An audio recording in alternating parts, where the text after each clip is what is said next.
सबसे पहले बात करें तो अभी जिलाधिकारी द्वारा आपका जो पेपर है उसको अभी कैंसिल कर दिया गया है स्क्रूटनी के बाद। तो सबसे पहले क्या आपका रिएक्शन है इस पर? देखिए, वो तो पार्टी ने दूसरे कैंडिडेट को उतारा है और वहाँ से पार्टी के राष्ट्रीय अध्यक्ष जी का लेटर आ गया, तो जाहिर सी बात है हमारा पेपर तो निरस्त हो गई। सिंबल निरस्त हुआ है, पेपर निरस्त नहीं। अब क्या स्ट्रेटजी होगी सांसद जी आगे? देखिए, समाजवादी पार्टी का मैं कार्यकर्ता हूँ, कार्यकर्ता रहा। मजबूरी सिर्फ यह है कि मैं मुरादाबाद में चुनाव प्रचार नहीं कर सकता। बाकी जहाँ भी पार्टी चाहेगी मैं वहाँ पे प्रचार करूँगा। जो प्रत्याशी अब जैसे पार्टी ने सिंबल दिया है जिनको, वो उनको सपोर्ट करेंगे, उनके समर्थन में प्रचार करेंगे आप? नहीं, मैंने कहा कि मैं प्रचार नहीं कर सकता, मेरी मजबूरी है।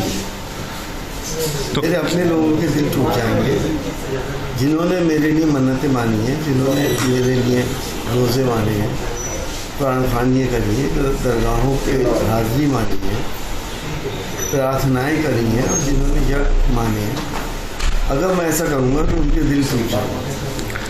तो क्या लगता है इस पूरी जो रामपुर में भी इसी तरीके से हुआ है, रामपुर में भी 2 प्रत्याशी द्वारा नामांकन अभी किया है, स्क्रूटनी वहाँ चल रही है, तो क्या कहना चाहेंगे इस पर? नामांकन करा है, अब ये तो उन्होंने तो इंडिपेंडेंट नामांकन करा है। पार्टी ने जिसको उतारा है वो तो प्रत्याशी पार्टी का रहेगा नहीं। तो क्या इसमें दूसरी तरीके से आजम खान साहब का भी नाम आ रहा है यहाँ पे कि जैसे कि मीडिया रिपोर्ट्स में कहा जा रहा है कि आजम खान साहब भी रुष्ट थे, जिस वजह से ये सब किया गया है, उनके सब बातचीत का असर है?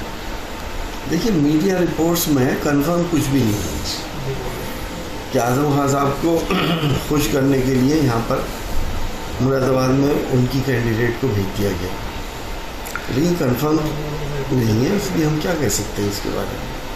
मुस्लिम्स के साथ क्या मानते हैं कि टिकट कटने के बाद लोगों के लिए आपके पास कॉल्स भी आ रहे होंगे, लगातार लोग भी हम देखें यहाँ बैठे हुए हैं, तो कितनी बड़ी इस मिशन को दिक्कत हुई है? आप संसद में भी लगातार बोलते आए हैं। देखिए, उत्तर प्रदेश से पूरी जगहों से, इलाहाबाद से लेके और सहारनपुर तक मेरे पास फ़ोन भी आ रहे हैं लोगों के, इवन कलकत्ता से भी आ रहे हैं, बॉम्बे से भी आ रहे हैं, दुबई से भी आ रहे हैं।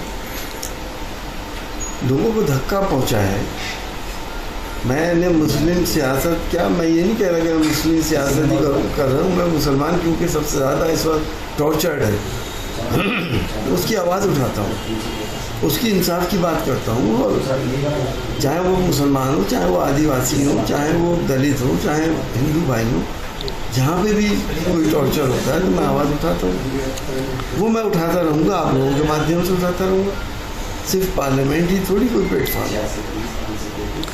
तो बड़ा जो तैयारी थी वो सब किस तरीके से समाजवादी पार्टी को आप मानते हैं कि लॉस है? देखिए, समाजवादी पार्टी या इंडिया गठबंधन के फेवर में जनता है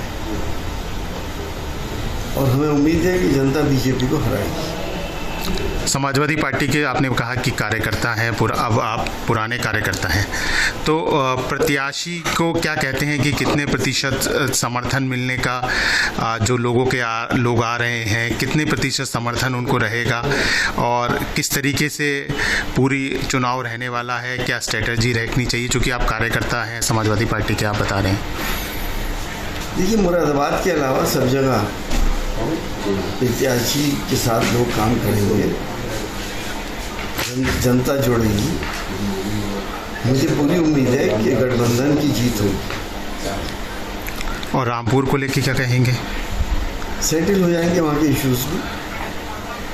वहाँ पे पार्टी ने सिंबल किसी मौलाना को दिया है, वही पार्टी के प्रत्याशी भी रहेंगे।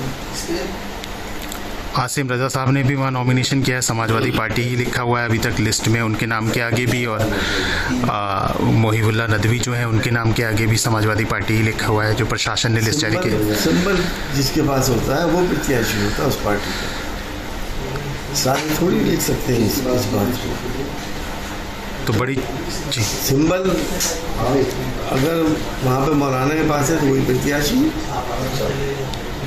कितनी बड़ी बाहरी प्रत्याशी की भी एक बात निकल के आ रही है यहाँ पर। तो बाहरी प्रत्याशी का भी, चूँकि मौलाना भी बाहरी प्रत्याशी ही है, हालांकि वो कहते हैं कि उस वार के आसपास के कहीं के रहने वाले हैं, तो कितना बड़ा अंतर इस पे पड़ेगा? देखिए वो तो उस कॉन्स्टिट्यूंसी के हैं, लेकिन आज के दौर में बाहर से आया हुआ थोपा हुआ प्रत्याशी कोई पसंद नहीं करता।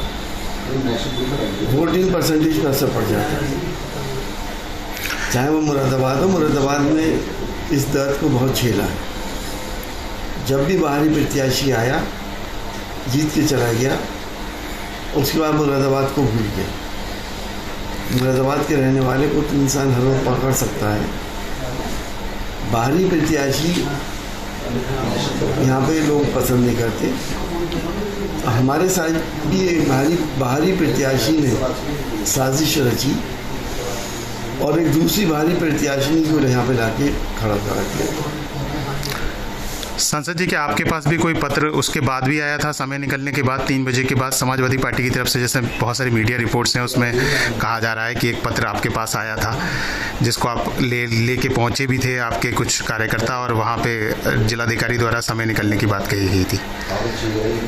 देखिए, अखिलेश यादव जी ने पत्र भेजा था, लेकिन हमारे यहाँ के एक, वही मैं कहूँगा, बाहर के कार्यकर्ता विधायक ने उनकी टीम को कैप्चर कर लिया और वक्त निकलवा दिया। वक्त से वो मुझे नहीं मिल सकता।